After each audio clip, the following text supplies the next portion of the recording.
Today is the 4th of April in the year of our Lord 2020. I'd like to do a close reading of the first part of Peace Like a River. So that means pages 1 through page 80. This covers the first part of the book, really the beginning of the first transition. So we'll just start again. All right, let's go to the next slide. If you look at your assignment sheet, you have several comprehension questions and several analysis questions. Might cover some of that information, so it might behoove you to have a copy of the assignment sheet in front of you. First thing I wanted to look at is the issue of miracles. Miracles play a large part in this book. Miracles are something that people have problems with. Some people don't have problems with. Some people don't believe in them. Some people believe in them like everything is a miracle. That's really nice when it's not. And that's something that Enger talks about here through the character Reuben. He says here the answer to the question that he's asking, the question being why he was allowed to live after having been born with such a bad set of lungs, with such a great asthma condition, a bad asthma condition. He said the answer seems to me to lie in the miracles. Now, he begins his discussion of miracles by talking about those that say peeping chicks at Easter time, spring generally, a clear sunrise after an overcast week, a miracle. And he says that's not really a miracle. And then he goes on to say something I think is rather profound. Real miracles bother people. Today is Saturday, and in the church calendar, this is sometimes called Lazarus Saturday. This is the Saturday when in some liturgical churches there's a celebration or an acknowledgement or a special service dealing with the resurrection of Lazarus from the dead.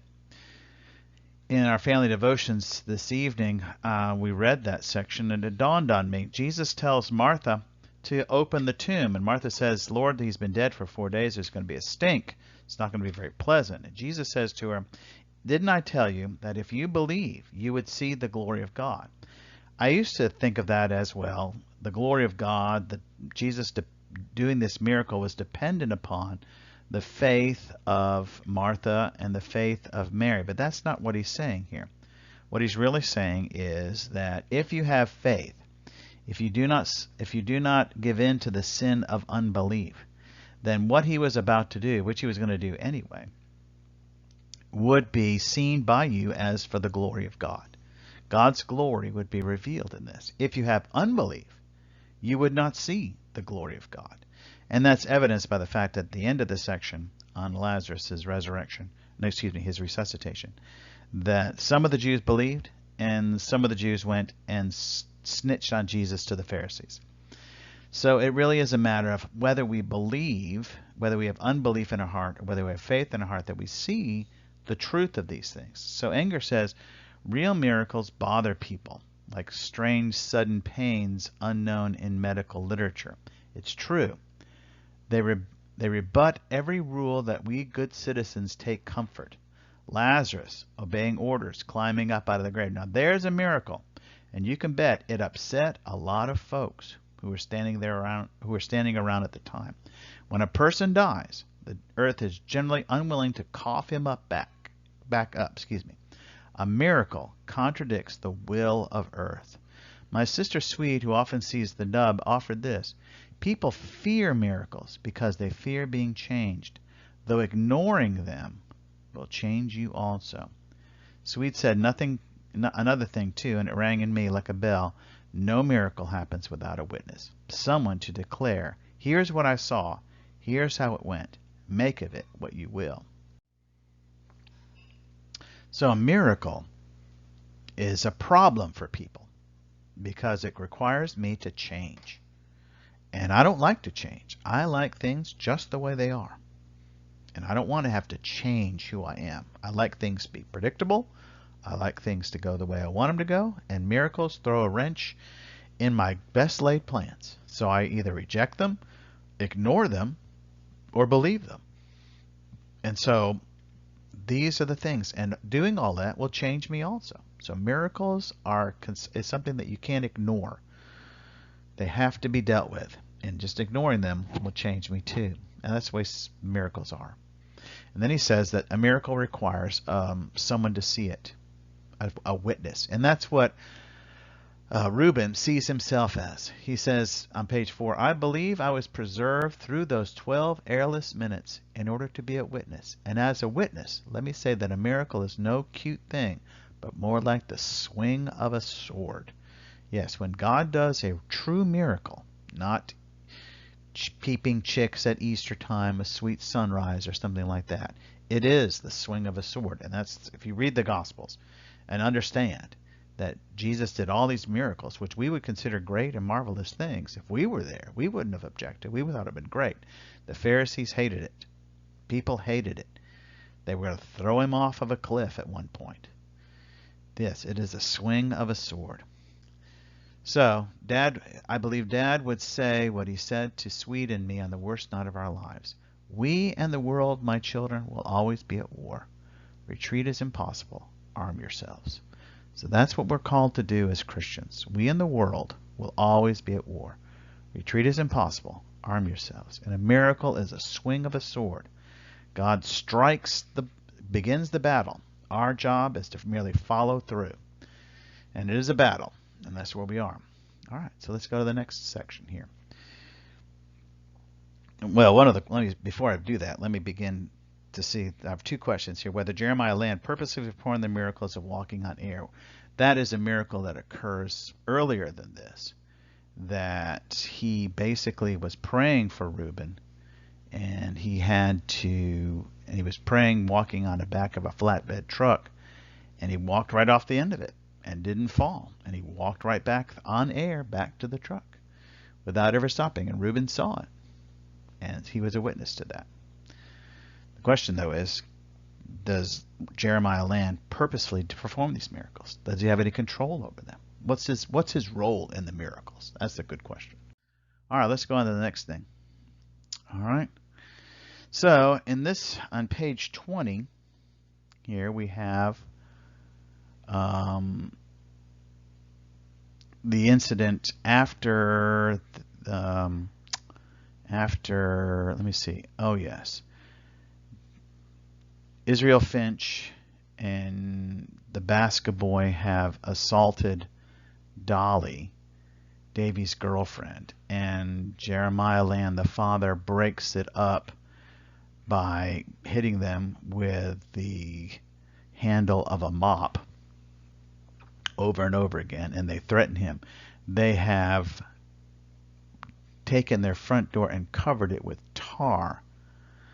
So he is going to try and clean it up. But in the meantime, Reuben has suffered an asthma attack. So he puts him in a chair. I sat on Dad's chair, my bellows full of sponge, while he lit the kitchen stove and laid a pan of water over the flame. He shook some salt into the water, then soda, then disappeared downstairs and returned with a quart canning jar. So what he's going to do, what he does in the book, is he helps him with these asthma attacks by boiling water, and then he kind of puts him in a steam tent. And some people say that helps their asthma. Some people say it doesn't help their asthma. But for Reuben, it seems to help his asthma. But now he's starting to clear off the door with the kerosene, but Reuben is having this asthma attack. It was comforting, but I'll have to say it didn't make my breathing any easier. For the first time, the thought ingressed that if this man, my father, beloved by God, could work miracles, if he could walk on air, then fixing my defective lungs ought to be a picnic. Yes, indeed, a day at the old beach. So what he is asking here is, why didn't Dad fix his lungs? Why didn't he heal him of asthma? All these weird things happen through his father. His father is like this instrument. Why can't something as important as that and as glorifying to God as that, why doesn't that happen? And that's part of the book, reason it is in the book. So why didn't Jeremiah Land heal his son's asthma? Did he not love his son? Did he not care for him? That's one of the questions that were asked. All right. The next question is whether Jeremiah Land is correct when he says victory is ours. So what's happened is that on page 25, Dad has, with the story of Dolly and what happened in the girls' dressing room at the gym and these two wicked boys has been told, and Dad has rescued this young lady, Dolly. And so Dad gave Dolly a ride home, talked briefly with her father, and returned to the school to lock up. The football game was over, and when Dad finished up and stepped outside in his overcoat, there stood Israel. This is one of the boys he had hit with the mop handle. His posture was peculiar and appeared to hurt him. He said nasally, "Something you should know, janitor." Dad remarked later to Davy how swollen and discolored Israel's face looked, like a big winter squash. "Tommy and me are watching your family," said Israel Finch. "All of them, you understand?" So this incident with covering the door with tar was part of their attack, revenge on what their dad had done. So this is the next. So while Reuben is having this asthma attack, his father talks to him about this. "Escalation," Dad said. The water had cooled under the steam tent. "Well," I mused, "what should we do back? It was our turn, after all." And though I couldn't picture Dad carrying the battle back to Finch and Bosca over a wrecked door, the very word escalation sounded like something bound to carry you up and forward, regardless of your wish or ordinary sense. But Dad chuckled and swept the blanket off my head. "Nothing." Of course, nothing. So he wasn't going to retaliate. What those fellas don't realize is we've already won. The victory is ours. So that's his position here. This is Jeremiah Land's position, that these boys can do nothing, that they have already won the victory, and that escalation, retaliation, whatever else, is not necessary. It's pointless at this point. The victory is won. Now the question is he right? And to be honest with you, this passage gives me trouble. I'm not quite sure what Enger is saying or what Jeremiah Land is saying. Maybe I should go back and read the Sermon on the Mount a little bit more about where you turn the other cheek and where you go the extra mile. Maybe that's what he's talking about. But the question is he right? The victory is ours. I blinked up at him. He said gently, "You don't understand either, do you, son?" I said, "No, sir," Reuben said. And he swung me up and carried me off and tossed me on my bunk just as if I hadn't done a whole lot of growing up in the past few days alone. So the question that I ask is he correct, saying victory is ours? Is he being ridiculous here? Is he being oblivious to the real danger that these two boys pose to his family? Shouldn't he do something about it? All right. Well, then we have to get to the next section. Let's go to the next slide. And what happens is these two boys didn't stop there at tarring their door. They kidnap Swede. This is Reuben's little sister. Big sister. His little sister, and Davy's little sister, and they hurt her. They don't sexually assault her so much, but they do hurt her, and they kidnap her, and they take her on a ride and bring her back, and she's hurt. All right. So what did Jeremiah Land do? Dad and Davy and Ted Pullett, the town cop, drinking coffee in the kitchen. All right, so Jeremiah Land calls the police, and the officer says, "I'll talk to those boys in the morning, Jeremiah. I swung over there after you called on my way here. They aren't home, either of them." You see what I mean? Those boys. I swung over there. I didn't understand how Pullett could be so casual. I slipped out of bed and peeked into the kitchen. Dad said, "You can do better than talk, Ted. You know Finch. You said yourself they didn't hurt the girl." Davy hadn't wanted to call Pullett at all. This was Finch and Basca's third offense. And as far as Davy was concerned, their woeful moon had risen. He had his jacket on and car keys in hand when Dad pulled rank and called the law. Waiting, Davy asked, "How many times does a dog have to bite before you put him down?" And now here came Pullett, this is the sheriff, with his timid logic. You gave them a pretty bad scare that night in the locker room, Jeremiah. They just kicking back a little. Basca ain't want you arrested, you know. Pullet smiled, put his finger shook in the rim of his cup. Davy got up from the table at this, set his coffee down, and left the house. Pullet watched him go. Jeremiah said, "You of all people should understand young men who might get overheated. They pulled her out of the house, Ted, her own home, threatened her, put their hands on her. You know Finch." This referred to Israel Finch's departure from school the previous year. One day he'd got up to leave in the middle of remedial math. The teacher, young and uncertain of his authority, moved cautiously to block the door. Israel seized the teacher by the hair, bent him toward the floor. Wordless, on his knees, the teacher closed his eyes, and Israel Finch let go of the hair, stepped back, and delivered a kick to the stomach that took the teacher's wind and ruptured something inside. The class went numb. The teacher slumped. The noise his head made hitting the floor started 3 girls crying at once. Israel left roofing and went briefly to a reformatory which failed to prove up to the name. By the time he returned, Tommy Basca had quit school also. His options there seemed limited. "I'll talk to them in the morning," Pullet said. But now I recognized the fear inside his voice. He was no good to us. This he would verify the next day, returning after visits with Finch and Basca to tell Dad that those boys were just playing, kicking around, had meant no harm. I remember the clear contempt in Davy's eyes instead of his mouth as he listened to this folly. I remember hoping Ted Pullet wouldn't look up at his expression and take offense, though now I understand poor Ted must have known it was there, must have felt it, must have chosen against seeing. All right, so what do we make of this? Whether the sheriff acted responsibly regarding the incident with Swede. This is question number 4. So what's going on here? Davy was going to take matters in his own hand, go take vengeance on the two, on Finch and Basca. And his dad said, no, we're going to call the law, which was the correct procedure. The law gets involved. It's this man named Pullet, which is kind of interesting because Pullet means a little chicken. And so the officer goes and talks to the boys. That's it. He's scared of them. He's afraid. He doesn't do what he's supposed to do. Did he act responsible? Was that what he needed to do? Was there anything more he should have done? That's the question you need to answer. All right, let's go to the next question. Question is whether Jeremiah Land should have abandoned his plan to become a doctor. But before we answer that question, we really have to go back and talk about the incident that prompted Davy going on trial.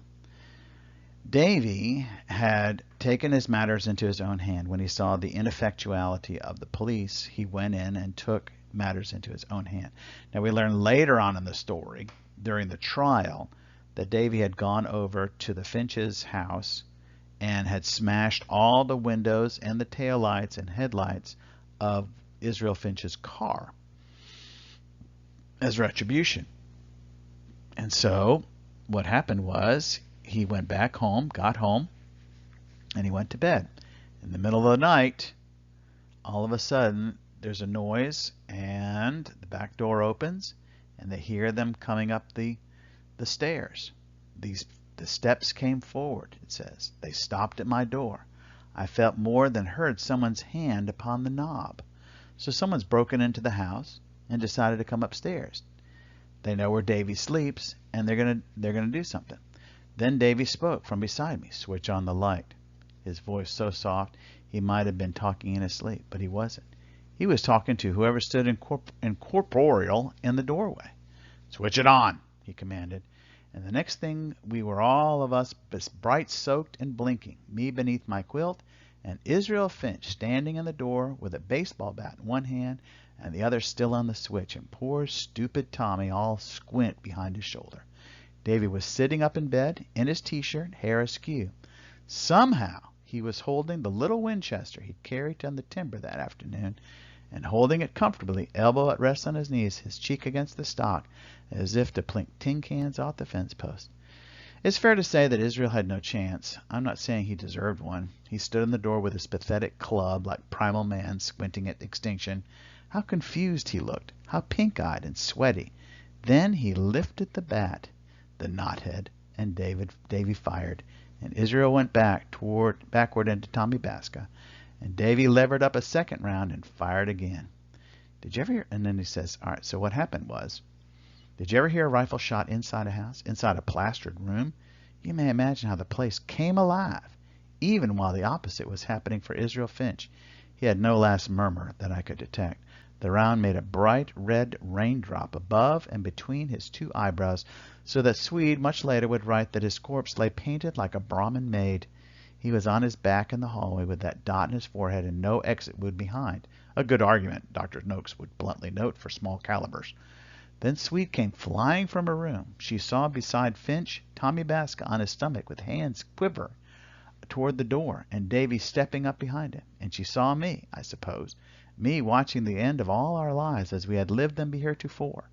I remember the sound of Swede's gasping voice and her exhaled huff as Dad yanked her into the bathroom and slapped the door shut.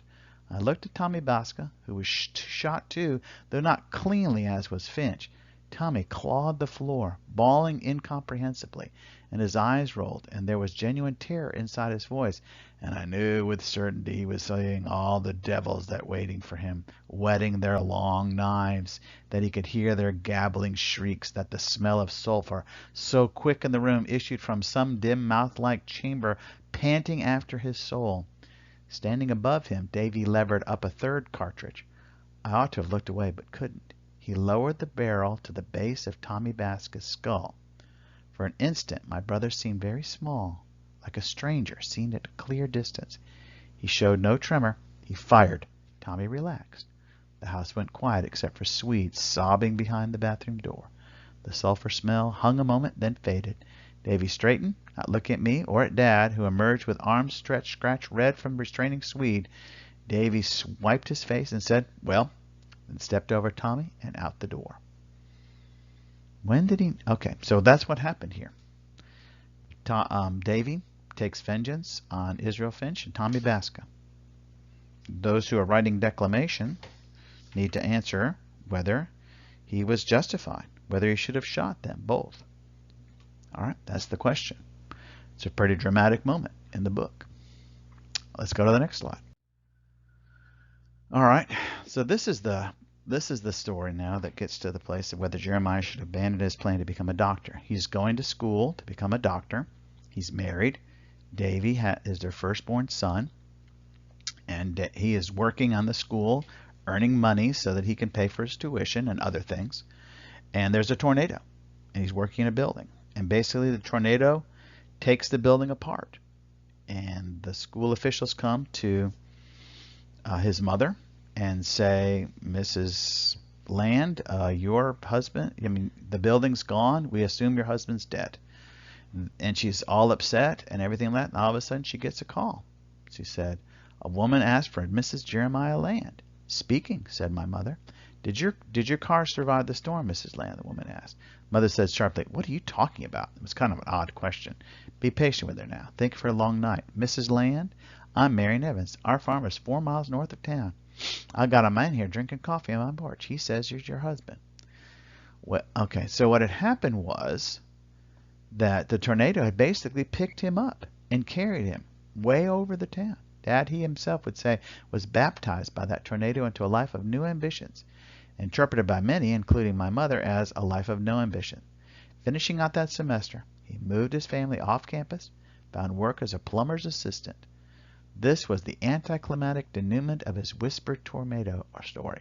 Having been whisked through 4 miles of debris-cluttered sky, and having been swallowed by the wrath of God, and been kept not just safe, but unbruised inside it, having been awakened mid-morning in a fallow field by a face-licking retriever, Dad's response was to leave his prosperous track and plunge his hands joyfully into the sewer. An explanation beyond me, other than the repeat of what he ought often say. The story ended, his hands tucking up in the blankets. I was treated so gently up there, kids. All right, so that's his story. He has this experience. And instead of finishing medical school and becoming like a medical missionary or a doctor who contributes to society and helps people, he just quits medical school altogether. Just abandons it and becomes a plumber or as he says, plunge his hands joyfully into the sewer. And his mother, Reuben's mother, um, Jeremiah's wife here, Mrs. Land, she bears with it. She said, Davy resented it here, but we'll talk about that. And Mom, I can only believe she sat down and wept after the phone call, as any loving wife might do. How she must have rejoiced. How frantically she must have driven to the Evans farm, and clasping and shuddering. The reunion must have been a thing Mary and Evans would tell her neighbors about and remember in her heart on rainy evenings while her husband worked in the barn. Happily for Marian, she would not see the change that the tornado wrought. She wouldn't see my mother's puzzlement as Dad surrendered his studies and his prosperous future, nor my mother's attempt to make the best of it. Those attempts had lasted quite a while, long enough to bear sweet in me, but she must have felt Dad had violated some covenant between them. She departed without explanation or epilogue. We heard later she married a doctor, after all, in Chicago, an older gentleman whose first wife had died. We heard they patronized the symphony and the theater and enjoyed choice membership. But none of this would hear from my mother, for no letter or call did we receive. So basically, they're abandoned by their mother. Now, what's Davy's response? The whole thing bothered Davy. And with Dad out of earshot, he would say so. You couldn't get blown around a tornado, he said, and not get banged up. It didn't make sense. It wasn't right. But I saw what he meant, or would eventually. Davy wanted life to be something you did on your own. The whole idea of protective, fatherly God annoyed him. And I would understand this better in years to come, but never subscribed to it, for I was weak and knew it. So Davy's idea is, first of all, that a fatherly God, if that's what he had to believe in, wasn't worth believing. He wanted to do it on his own. He wanted to be a self-made person. He wanted his own will, and he didn't. Now, Reuben didn't subscribe to that because he said, I'm weak. I know it. I need God. But Davy was strong and competent, and he said, I don't need God, when he actually did, but he didn't. But I tend to think that Davy resented this whole thing because he saw what his father's choice after the tornado, to abandon his potential being a doctor and becoming a plumber. I mean, he could have become something else, you know. Who knows what else? Why become a plumber and work in the sewer? That was so degrading, his mother. I suspect that Davy resented that. He resented his father making that choice and driving his mother away. Did he ever say that? Maybe not. Did he ever recognize it in himself? Maybe not. But I think it was working in him subconsciously. And that made him reject God. It made him reject his father's God because he saw that somehow his father's God had destroyed his home and driven his mother away. And he resented that. Therefore, he was angry, maybe not so much at his father, but at God. And that plays an important part in the book. When we get to the last part of the book, you'll see. All right, so let's move on to the next slide. Okay. All right, what happens is Davy, of course, is arrested and he's put on trial for murder. In the beginning of the story, everybody's sympathetic toward Davy and how he defended his family and how he beat these bad guys and did a good thing. But then what happens is the media begins to reshape the story. So at first it says the Finch and Basca family shunned the papers, cussing over chain locks at forward reporters. The timing of their turnaround seemed predestined. By the time Marjorie Basca decided to talk, or by the time she sobered up and got her house clean, said Sweet, the reporters had pretty well run the string out on Davy's Land's heroics and seemed cheerful at the prospect of laying him low. So the media is going to turn on Davy, and the Bascas and the Finches are going to make it sound like Davy was the criminal. And they do this by telling the story of Bubby, which was all over Christendom. And I meant to tell you, it got results. Do you think poor Miss Basca could have guessed at the power of tragedy? Could she have expected the letters of warmth and sorrow that suddenly bloomed in her post office box? Could she, Sweet, cruelly even read those letters? My sister's resentment notwithstanding Marjorie's pitiful recital containing a certain truth I, at least, eventually had to face. Tommy Basca was an idiot, but he wasn't purebred evil. You could see looking at him that he might be somebody's bubby. He tagged after Israel Finch because Israel Finch liked having a disciple, and no one else was witless enough to want the job. I suspect even Swede could be brought around to the truth of this. But remember, Tommy was an accomplice. The night of her horrible ride, he grinned during it. Swede comes by her blind spot, honestly. So anyway, the Star, which is one of the papers, the media here, dropped a nasty new ingredient in the stew. Observing the public response, even Tommy's bereaved folks patched things up long enough to pose pathetically for an AP photographer. All right, so what happens was the public turns against Davy. Days before the trial. Dear Butcher is one of the letter he gets. And you can read the rest of the letter on page 72. But what the media did is fed this now. They'd initially have fed the story that Davy was a hero. Now they paint him as a villain. Was it legitimate for the papers to do this?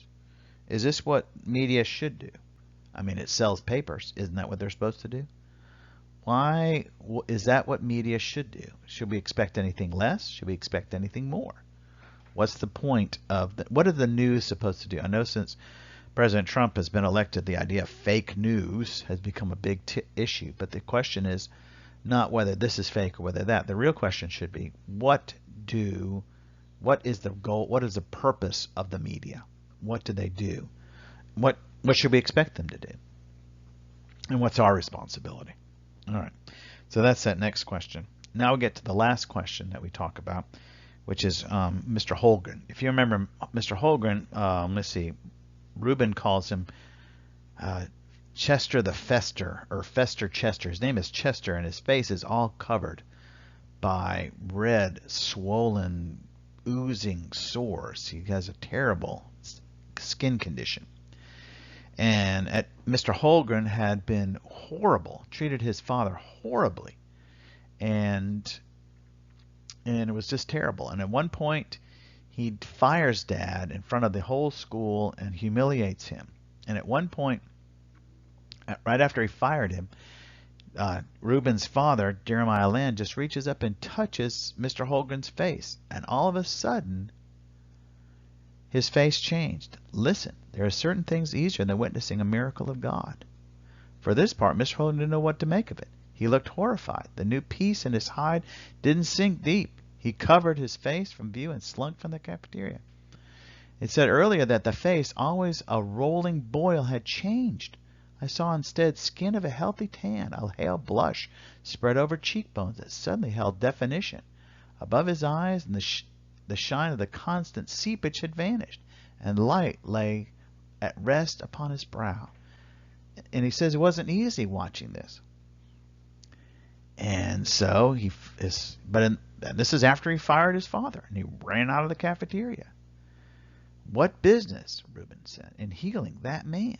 He was a wicked man. He had done bad things. But God used Jeremiah Land to heal him. What right had Holgren to cross paths with the great God Almighty? The injustice took my breath away. Truly, it did. So all of a sudden he has an asthma attack.